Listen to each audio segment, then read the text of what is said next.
하나님의 말씀 요엘서 3장 1절 말씀만 봉독하겠습니다. 그날에 내가 유다와 예루살렘에 사로잡힌 자를 돌아오게 할 그때에 여호와의 날 심판의 날을 여기서 말씀하십니다. 여호와의 날 심판의 날 그때에 하나님께서 이스라엘 회복이 임박해 있음을 여기서 말씀하시는데요. 내가 만국을 모아 데리고 여호사밧 골짜기에 내려가서 내 백성 곧 내 기업된 이스라엘을 위하여 거기서 그들을 국문하리니 이는 그들이 이스라엘 열국 중에 헛고 나의 땅을 나누었음이며, 이스라엘을 이제 침략한 열방들을 하나님께서 심판하시겠다. 여호사밧 골짜기는 여호사밧이 하나님의 도움으로 모압, 암몬, 에돔 연합군을 물리친 골짜기입니다. 그래서 이 골짜기는 하나님이 살아 역사하신다는 사실을 증거하는 지명으로 여기서 사용되는데요. 여호와 하나님께서 심판하실 것이다. 그래서 여기서 하나님이 주도하시는 심판이다. 이것을 가리킵니다. 왜 이들이 심판을 받느냐 하면은 이스라엘을 핍박하고 이스라엘을 열국 중에 흩어버리고 하나님의 땅을 나누었던 이 죄를 하나님께서 심판하시겠다는 것입니다. 또 제비 뽑아 내 백성을 취하고 동남으로 기생을 바꾸며 동료로 술을 받고 마셨음이니라. 제비 뽑았다. 이스라엘을 괴롭혔던 이방 나라를 심판하기 위해서 이방 나라의 제약을 열거하시는데요. 이방 민족들이 이스라엘 민족에게 행한 인신매매의 실상을 여기서 표현합니다. 유대인들은 역사적으로 로마의 침공을 받았을 때 많은 사람들이 팔려갔어요. 그리고 또 로마의 침략자들은 유대인 중에서 크고 아름다운 사람들은 승리를 기념하기 위해 남겨두고 나머지는 애굽의 강산으로 보내거나 노예로 팔아넘긴 그런 역사적 사실이 있습니다. 두로와 시돈과 블레셋 사방아, 너희가 나와 무슨 상관이 있느냐? 너희가 내게 보복하겠느냐? 만일 내게 보복하면 너희의 보복하는 것을 내가 속속히 너희 머리에 돌리리니. 이제 시돈, 두로, 블레셋 이제 언급하십니다. 이들은 이제 고대 세계에 노예 상인이 많았던 곳입니다. 어떤 제약보다도 사람을 상품으로 여기는 것처럼 심각한 제약 이들에게 있다는 것입니다. 하나님의 백성들을 멸시하고 그 가치를 인정하지 않는 자는 용서받지 못한다. 이들이 사람을 인신매매했다는 것이죠. 너희가 어떻게 내게 보복하겠느냐? 하나님은 환난 가운데 있는 성도들을 속히 건지신다. 악인은 속히 망하게 하신다. 그러니까 너희들은 내게 보복할 수가 없다는 말씀입니다. 곧 너희가 내 은과 금을 취하고 나의 진귀한 보물을 너희 신궁으로 가져갔으며, 예루살렘과 유다를 약탈한 사건입니다. 블레셋 아라비아 사람들이 이제 이 성전의 기물을 약탈하고 진귀한 보물들을 다 가져갔다. 그래서 모든 이스라엘 백성들의 재물을 이들이 약탈해 갔다는 것을 가리킵니다. 또 유다 자손과 예루살렘 자손들을 헬라 족속에게 팔아서 본 지경에서 멀리 떠나게 하였음이니라. 이 두로인들이 주로 유대인들을 노예로 팔았습니다. 원래 솔로몬 왕과 약조를 맺었습니다. 상대국의 백성들을 노예로 사고 팔지 않기로. 그런데 이 두로인은 이것을 무시하고 언약을 깨고 이스라엘 백성을 헬라 족속에게 노예로 팔아넘기는 만행을 저지른 것입니다. 결국 그들은 이스라엘의 원수 상태로 머물러 있었고 헬라에 팔려간 이스라엘은 약속의 땅으로부터 격리되는 신세가 되었습니다. 그래서 하나님은 이들을 용서하지 않겠다. 이들을 심판하시겠다는 그 말씀입니다. 보라, 내가 그들을 너희가 팔아 이르게 한 곳에서 일으켜 나오게 하고 너희의 행한 것을 너희 머리에 돌렸어. 하나님은 이스라엘을 구원해내시고 이들이 행한 대로 이들에게 그대로 갚겠다. 이것을 말씀합니다. 너희 자녀를 유다 자손의 손에 팔리니 그들은 다시 먼 나라 스바 사람에게 팔리라. 나 여호와가 말하였느니라. 유대인들이 인신매매의 대상이 되어 곤혹을 치렀지만 이제 장차 이들이 이제 입장이 전도됐죠. 그래서 그들이 그 대적들을 이제 주관하게 될 것이고, 그래서 충분한 보복이 시행될 것이다. 그것을 말씀합니다. 그래서 하나님은 행한 대로, 하나님 백성들에게 행한 대로 이제 입장을 완전히 바꾸어서 그들에게 보복을 행하시겠다 이 말씀을 하고 계십니다. 너희는 열국에 이렇게 강포할지어다. 너희는 전쟁을 준비하고 용사를 격려하고 무사로 다 가까이 나와서 올라오게 할지어다. 이제 열국에게 강포를 합니다. 선포를 합니다. 명령을 합니다. 내용을 강하게 두각시키는 것이죠. 전쟁을 준비하라. 이 전쟁은 이스라엘에게 금식을 정하고 명한 것과 대조적으로 전쟁을 준비하라고 말씀하십니다. 이방인들이 전쟁을 준비하는 것은 단지 그 현상적인 것에 그치지 않고 하나님을 대적하는 모습을 연상합니다.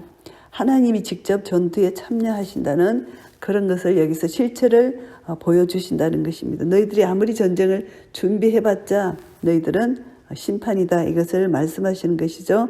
너희는 보습을 쳐서 칼을 만들지어다. 낫을 쳐서 창을 만들지어다. 약한 자도 이르기를 나는 강하다 할지어다. 호전성을 가진 자들이 취하는 태도입니다. 모든 생산활동을 포기하고 파괴적인 일을 도모하는 성향을 적나라하게 드러내는 것입니다. 그들이 전쟁 준비가 얼마나 무모하고 쓸데없는 것인지 보여주는 것입니다. 이방인들이 전쟁이 더 이렇게 팽배해질수록 여호와의 심판은 더 가까이 온다는 사실을 반증하는 것입니다. 그들이 아무리 전쟁을 준비해도 하나님은 그들을 심판하실 것이다. 모든 생업을 포기하고 전쟁을 준비한다 하더라도 하나님께서 이스라엘과 함께 하심으로 이스라엘을 당해낼 수가 없을 것이다. 이것을 말씀합니다. 사면의 열구가 너희는 속히 와서 모일지어다. 여호와여 주의 용사들로 그리로 내려오게 하옵소서. 열국을 부릅니다. 서둘러 와보라. 그런 와보라. 여호와가 주의 용사들로 그리로 내려오게 하옵소서. 이제 열국과 대적할 이스라엘 민족을 가리키기도 하지만 종말론적으로는 그리스도가 마지막 날에 사탄의 세력을 소멸하시기 위해서 오실 때 그늘이실 천군 천사의 모습을 여기서 연상할 수가 있습니다. 주의 용사들로 그리로 내려오게 하옵소서 이렇게 말을 하는 것입니다. 열국은 동하여 여호사밧 골짜기로 올라올지어다. 내가 거기 앉아서 사면의 열국을 다 심판하리로다. 열국이 이제 여호사밧 골짜기로 모여들 때 하나님은 심판을 하시겠다. 이것을 말씀합니다. 이제 주의 천군 천사 모이는 궁극적 목적은 전투를 위한 것이 아니고 주께서 모든 나라를 심판하시려고 모였다는 것입니다. 너희는 낫을 쓰라. 곡식이 익었도다. 와서 밟을지어다. 포도주 틀이 가득히 차고 포도주 독이 넘치니 그들의 악이 크미로다. 이제 추수의 광경을 여기서 나타냅니다. 곡식이 잘 익고 포도주 독이 넘치는 것은 악이 가득하여 이를 끝장내버리는 심판의 추수 때가 다다라왔다는 것을 이렇게 묘사하고 있습니다. 사람이 많음이여 판결 골짜기에 사람이 많음이여 판결 골짜기에 여호와의 날이 가까움이로다. 사람이 많다. 2번 반복합니다. 그만큼 심판받을 대상이 너무 많다는 사실을 강조합니다. 그래서 이제 심판의 시행이 불가피하다는 사실을 말씀합니다. 하나님의 심판은 불경건한 자들을 향해서 매우 단호하고 날카롭게 심판이 임할 것이다. 매우 많은 사람들이 심판의 자리에 서게 될 것이라는 것을 말씀하고 있습니다. 그 심판의 날에 해와 달이 캄캄하며 별들이 거빛을 거두도다. 종말에 일어날 자연 현상을 여기서 이렇게 표현을 하고요. 나 여호와가 시온에서 부르짖고 예루살렘에서 목소리를 발하리니 하늘과 땅이 진동되리로다. 그러나 나 여호와는 내 백성의 피난처 이스라엘 자손의 산성이 되리로다. 이제 여호와가 부르짖으시는 모습, 심판받을 사람들에게는 이협적이고 하나님의 백성들에게는 은혜로운 것입니다. 그래서 시온이나 예루살렘은 궁극적으로 하나님의 거룩하고 영화로운 나라를 상징합니다. 하나님 나라가 도래했을 때 악인들에게는 심판이 되고 하나님 백성들에게는 구원이 된다는 것, 이것을 말씀하고 있습니다. 그런즉 너희가 나는 내 성산 시온에 거하는 너희 하나님 여호와인 줄 알 것이라. 예루살렘이 거룩하리니 다시는 이방 사람이 그 가운데로 통행하지 못하리로다. 이제 하나님 나라, 장차 완성될 하나님 나라의 완전성을 묘사합니다. 불완전한 하나님과 하나님의 백성과의 관계가 완전히 회복되고 불경건하고 선택받지 못한 자들은 영원한 복에 결코 참여하지 못한다. 하나님 나라의 거룩함에 참여할 수가 없다. 이것을 말씀합니다. 오직 하나님의 백성들만이, 거룩한 백성들만이 하나님 나라에 참여할 수 있다는 것을 말씀하고요. 그날의 산들이 단 포도주를 떨어뜨릴 것이며 작은 산들이 젖을 흘릴 것이며 유다 모든 시내가 물을 흘릴 것이며 여호와의 전에서 샘이 흘러나와서 시딤 골짜기에 되리라. 그날의 심판의 날에 이스라엘 백성들은 구원의 날이 되기도 합니다. 그래서 이 날에는 모든 척박한 땅, 모든 것이 이제 젖이 흐르고 시대가 흐르고 샘이 흘러서 풍요로운 땅이 될 것이다. 약속의 땅에 이제 이렇게 하나님께서 이스라엘 백성들이 타락한 이스라엘 백성들, 진노를 샀던 이스라엘 백성들에게 하나님의 은혜가 내려져서 풍요로운 하나님의 은혜를 맛볼 것이라는 것을 여기서 말씀하고 있습니다. 그러나 애굽은 항무지가 되겠고 에돔은 항만들이 되리니 이는 그들이 유다 자손에게 강포를 행하여 무죄한 피를 그 땅에서 흘렸음이니라. 이스라엘 백성들에는 이렇게 풍성한 은혜를 주시지만 그러나 애굽은 항무지가 된다는 것을 말씀합니다. 그래서 이제 애굽과 에돔은 하나님을 대적하는 사탄의 세력을 상징하는 것입니다. 그래서 이 세상 현실 속에서 하나님의 백성을 괴롭히는 악의 세력은 결국 진멸하게 될 것이다. 이것을 말씀하고요. 유다는 영원히 있겠고 예루살렘은 대대로 있으리라. 유다와 예루살렘 하나님의 백성들은 장차 그리스도로 인해 도래할 하나님 나라와 그 백성들은 이제 하나님께서 끝까지 영원토록 함께 하시고 지키시겠다 약속이고요. 내가 전에는 그들의 피 흘림 당한 것을 갚아주지 아니하였거니와 이제는 갚아주리니 이는 나 여호와가 시온에 거함이니이다.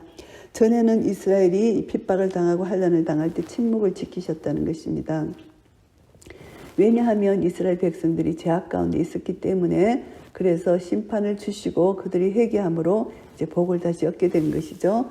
그래 하나님의 임재는 이제 현재, 과거, 미래 일어나는 모든 것이 하나님이 주관하시고 임마누엘 하나님은 항상 함께 계시는데 이제 그들이 회개하지 않을 때는 심판으로 죄악을 심판하시고 회개하면 또 회복시키시고 미래에 장차 큰 영생 복락을 주시는 하나님의 사랑을 깨닫게 됩니다. 그래서 하나님은 그 백성과 맺은 언약을 다시 한번 이제 환기시켜 주시고 이제 죄악에 빠진 백성들을 구원해 주시고 그리고 그들을 회복해 하시고 그들을 이제 완전히 이제 그 땅에서 회복하시고 큰 은혜를 내려 주신다.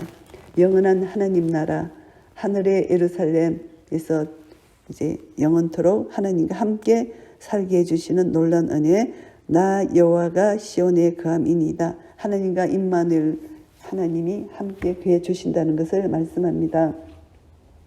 요엘서 3장 말씀을 정리하겠습니다. 1절부터 17절까지는 여호와의 날에 임할 심판입니다. 하나님은 이방 민족을 심판하시는 이유에 대해서 자세히 말씀해 주셨는데요. 열방들이 하나님의 백성을 괴롭히고 모욕하고 수치스럽게 만들었기 때문에 심판받을 수밖에 없다고 선언하십니다. 그래서 이방 민족에게 보복할 것이다. 하나님은 이렇게 선포를 해 주셨습니다. 그래서 이스라엘이 당한 그대로 보복해 주신다는 것이고요. 하나님은 재판장으로서 대적들에게 형벌을 선고하십니다. 그래서 하나님이 이렇게 나타나셔서 이방인에게 두려움을 주시지만 이스라엘 백성들 하나님의 백성들에게는 힘과 위로와 구원함이 되십니다. 언약 백성은 심판을 통해서 다시 권리를 회복하는 그런 은혜를 얻게 되고요. 하나님의 임재와 통치하에서 구원의 기쁨을 영원히 맛보게 된다는 것입니다. 그래서 하나님의 절대 통치, 하나님의 주권, 하나님이 다스리는 곳에는 반드시 공의와 사랑의 역사가 있고요. 하나님을 불순종하는 자들에게는 공의의 심판이 있고 회개하고 주께로 돌아오는 남은 자에게는 하나님의 영원한 구원이 있다는 것을 알게 됩니다. 18절부터 21절까지는 이제 심판과 축복에 대한 말씀입니다. 천국, 하나님이 예비한 그 하나님 장차 임할 그 왕국, 천국은 풍성한 축복으로 보장해 주신다는 것입니다. 죄로 인해서 황폐해졌던 이 땅을 다시 회복해 주시고 이제 완전히 예전과 같이 이제 활기를 찾을 수 있는 모든 샘물이 흐르게 된다. 시내가 흐른다. 이것을 이제 이렇게 표현해 주신 것입니다. 성전에서 시작된 샘이 온 땅을 살리고 그 가실이 풍성한 것처럼 에스겔 47장 말씀처럼 마지막 때에 이스라엘은 최고의 복을 누리게 될 것이다. 하나님의 임재가 온전히 실현되고 영광이 지속적으로 존재하기 때문인 것을 알게 됩니다. 그래서 천국 하나님 나라는 죄를 회개하고 그리고 하나님의 자비와 긍휼을 구하고 하나님을 의지하는 자들에게는 하나님은 영원히 풍성한 생명을 주시고 은혜를 내려주신다.